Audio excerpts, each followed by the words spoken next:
How to mark as sold on Varagesale. Hello friends, welcome to another tutorial. In this tutorial, I'll show you how you can mark as sold on Varagesale.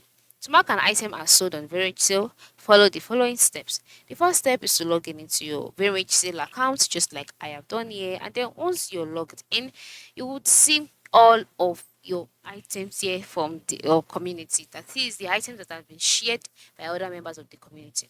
And as you've seen that, the next step is to move to the lower part of the screen where you can see some icons and then click on your profile icon, which is located by the right side at the lower right corner of the screen. Once you click on the profile icon, you'll be taken to the profiles page.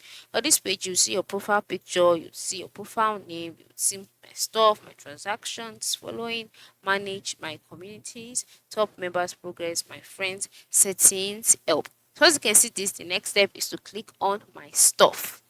Now after clicking on my stuff, you'll be taken to my stuffs page where you see all of your stuff in here. Then you'll see three tabs displaying options like items, discussions, watching. Alright, so the next step is to select the items you want to mark as sold. After selecting the item you want to mark as sold, you'll see a list of options such as edit, delete, etc. And then on those in that box you see the option mark as sold. Just go ahead and select mark as sold, and then the status of the item will be updated to mark as sold. And this will remove the item from the active listings and indicates to other users that the item is no longer available. Alright, so that is very cool, right? So ensure you try this out. Thanks for watching and have a good day.